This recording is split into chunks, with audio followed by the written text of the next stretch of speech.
Assalamu alaikum, grade 5th. It's your computer class time. Now open your textbook online with computer, page number 8। तो student हम लोग generation of computer पढ़ रहे थे। First second third generation हमने पढ़ा। ये फर्स्ट जनरेशन के कंप्यूटर की किस तरह का था और कौन सा फर्स्ट कंप्यूटर डेवलप हुआ। फिर इस तरह हम लोगों ने सेकंड जनरेशन में ये पढ़ा कि ट्रांजिस्टर ने उधर वैक्यूम ट्यूब जो थे उसकी जगह ले ली। फिर थर्ड जनरेशन में इंटीग्रेटेड सर्किट्स की हमने बात की। तो उससे रिलेटेड कुछ हमारे पास MCQs हैं, ठीक है। तो ये MCQs हम लोग कर रहे हैं कि मल्टीपल चॉइस क्वेश्चन ये हमारे पास जो थर्ड जनरेशन के कंप्यूटर तक जितना भी फर्स्ट पेज से हमने पढ़ा है यहाँ तक, तो उसमें इससे रिलेटेड MCQs हैं। सबसे पहला है device Pascaline is named after home, ठीक है। तो वो डिवाइस जो पास्कलाइन के नाम की बात थी तो कौन सी थी, हम लोग कह रहे थे कि हम लोग ये सी पे आपने क्या करना है, इसका आपने इसको करना है, ठीक है। Which computer is the first one to be developed, सबसे पहले कौन सा कंप्यूटर डेवलप हुआ था, तो ये ENIAC कंप्यूटर जो है ये सबसे पहले डेवलप हुआ था। और थर्ड हमारे पास जो ब्लैंक है मल्टीपल चॉइस क्वेश्चन है वो क्या है, dash were used in place of vacuum tubes in second generation computer. तो हमारे पास जो फर्स्ट जनरेशन में था कंप्यूटर में वैक्यूम ट्यूब्स थी और सेकंड जनरेशन में उन वैक्यूम ट्यूब्स की जगह हमारे पास ट्रांजिस्टर्स ने ली थी, ठीक है। तो थर्ड में जो है C आता है, ट्रांजिस्टर्स। तो स्टूडेंट ये आप लोगों ने अपनी बुक पे पेंसिल से आपने क्या करना है, सर्कल करने हैं जो जो मैंने आपको इधर सर्कल करके बताए हैं, ठीक है।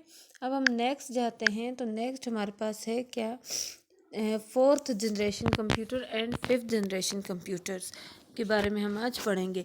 फोर्थ जनरेशन कंप्यूटर्स जो है वो हमारे पास 1971 से अभी तक ये प्रेजेंट है, यानी कि आजकल के दौर में भी यही फोर्थ जनरेशन ऑफ कंप्यूटर को यूज़ हो रहे हैं, ठीक है। फोर्थ जनरेशन कंप्यूटर जो है वो use the LSI and micro processor, यानी कि फोर्थ जनरेशन कंप्यूटर में हम लोग क्या कर रहे हैं, क्या चीज़ यूज़ हो रहा है, large scale integration and micro processor.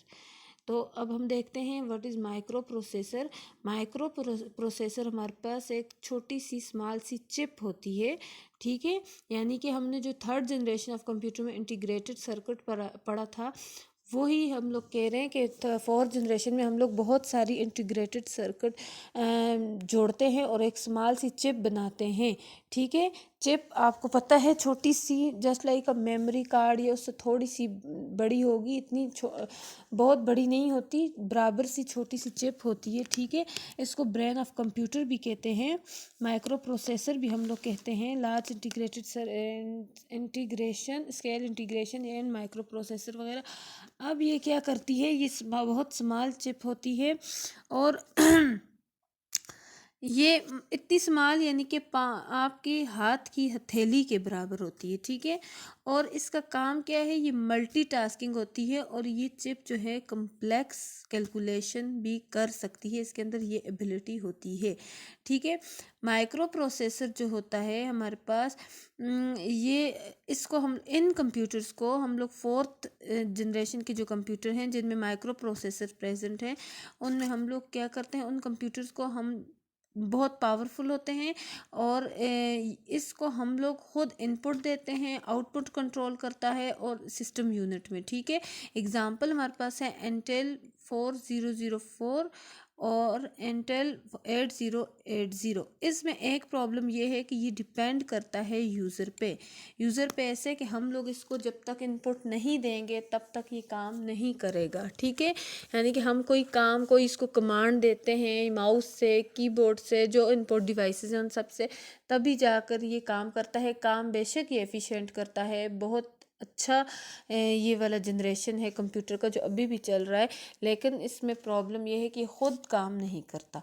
तो अब जो आने वाले वक्त में फिफ्थ जनरेशन ऑफ कंप्यूटर जो होगा, जो अभी अंडर प्रोसेस है, बन रहा है, ठीक है, उसमें हम लोग क्या कहेंगे कि वो जो है डिपेंड नहीं करेगा यूज़र के इनपुट पे, ठीक है। ये जो है 5th generation computer is the latest generation of computer, ठीक है, लेटेस्ट जनरेशन होगा।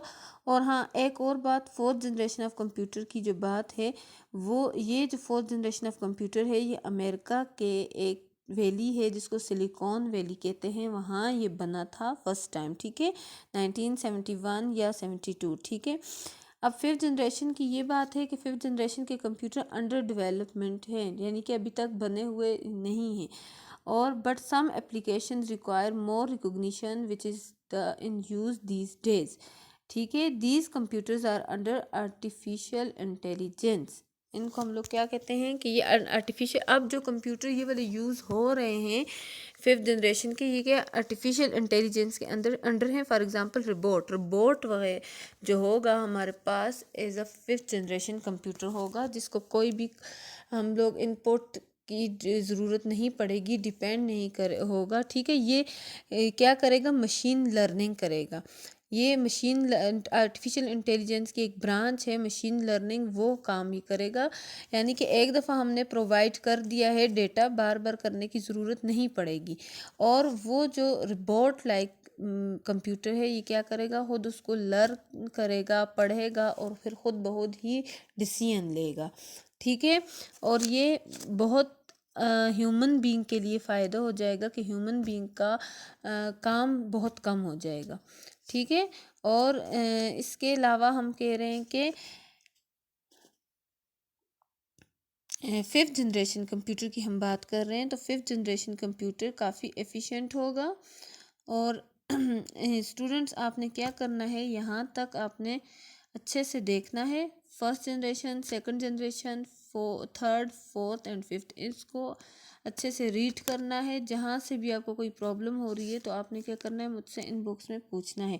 और इसकी जो पेज नंबर 8 पे मैंने आपको ये मल्टीपल चॉइस क्वेश्चन बताए हैं कौन कौन से, ये भी मैंने आपको मेंशन कर दिए। तो ये आपने क्या करना है, करके मुझे इसकी पिक्चर सेंड करनी है। थैंक यू, अल्लाह हाफिज़।